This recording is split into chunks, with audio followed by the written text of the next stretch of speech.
Is this game aimed at children? Well, first of all, the cruel king and the great hero is reminiscent of a fairy tale with dragons, cute monsters, big-eyed characters, and has a relatively soft story. On the other hand, the game requires patience. It can be a bit grind-heavy, contains fights that can last for half an hour, as well as challenges that can put an experienced RPG player to the test. It's hard to say who it's aimed at, but in this review I discuss basic aspects of the game and how it's experienced on the Nintendo Switch. Feel free to subscribe to my channel for more reviews and other content. This video may contain spoilers, and with that said, let's check out the Cruel King and the Great Hero.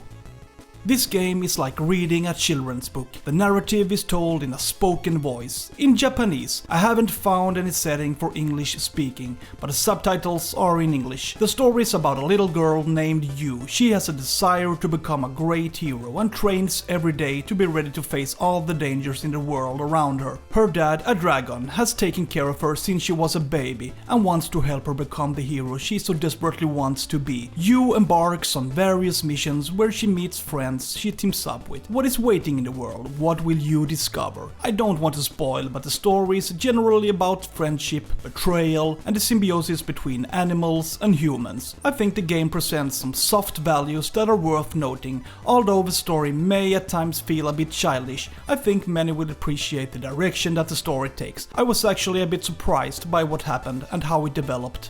The graphics are really good. All characters, images, areas and environments seem to be hand-painted and very detailed. Above all, I like the background layers that create a depth and give a nice pictorial experience. Take a look at these pictures. I enjoy running around in these cartoonish environments. The forest environments in particular look nice, almost a bit mysterious. In addition, the game contains lots of cutscenes with hand-painted pictures and simple animations. If the intention is to have a two-dimensional experience with varied and colorful places, then the developers have succeeded well, because this game is a demonstration of how to create imaginative environments, and they could fit in any children's book. It looks good. It's also possible to collect badges to unlock pictures and information about different characters in the game. Here you can see how the developers have created and thought about different characters.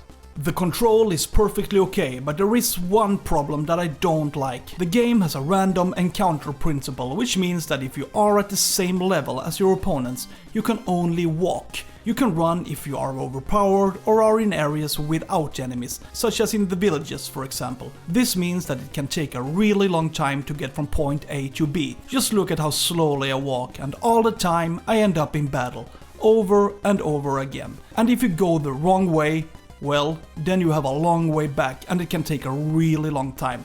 I think I lost several hours just walking around without getting anywhere. Quite boring actually, otherwise the control works well.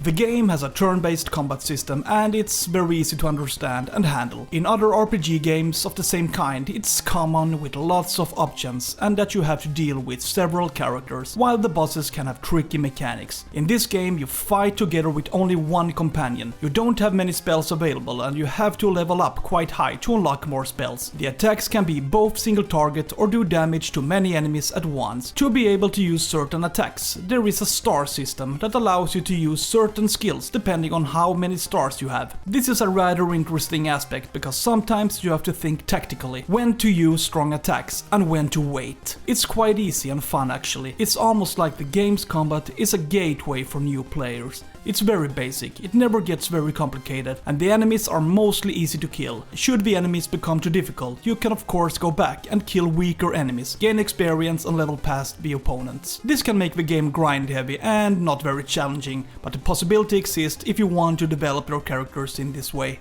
The enemies consist almost exclusively of animals, monsters or fantasy enemies, although the game usually uses the term monster. Most don't look very intimidating. Watch this furry stuffed animal. Apparently it's a monster, but in my eyes it looks more like something the kids want to hug before they go to sleep. Some are more dangerous than others. Particular dangers are the enemies who do great physical damage. Sometimes you get surprised. Opponents may seem weak, but from nowhere comes an attack that almost kills one.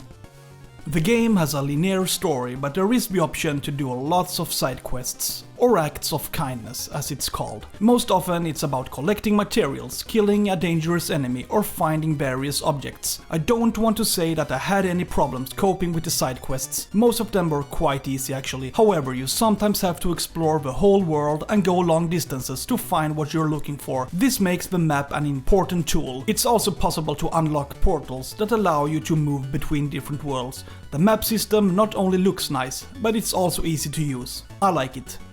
There is also a menu system that contains everything important to know. You can click on items to heal or buff your characters, replace equipment, check out your quests in the scrapbook, or have an inventory that shows all the items you have collected. A menu with your special skills and a menu with badges that I assume is a form of proof of what you have achieved. In addition, there is a monster index that tells about all the enemies of the game. This can be useful if you want to learn what weaknesses the enemies have, or if you just want to learn what they look like and other background information.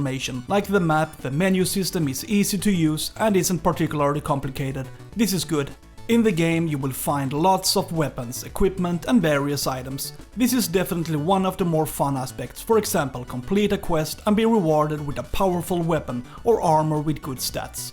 In the beginning you only have your stick available, but over time you will find several swords that can be useful. In addition, you will find weapons and armor for your companions. All in all, this leads to some exploration. You can find interesting things where you least expect it. Therefore, it can be important to visit unexplored places and then go on an adventure. It's quite fun.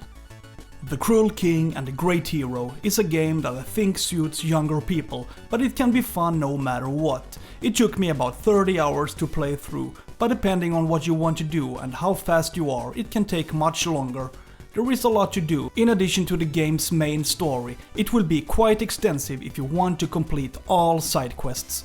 There are many of them. If you also want to continue leveling up your characters, this will be an extremely grind-heavy game. Then you will have many fights in front of you, and many hours. The game runs pretty well on Switch, but I had some issues. I experienced strong lag spikes, especially in combat. The game froze, sometimes as long as 10 seconds, before I could continue. Fortunately, it didn't happen very often, but it did happen. The experience is the same regardless of whether you play handheld or docked. However, I really like the graphics in this game, especially the forest environments. They look like real magic forests and are very detailed. I can recommend this game if you like easy RPG games with a simple story. Please subscribe to my channel for more reviews and other content. Have a good day. Bye.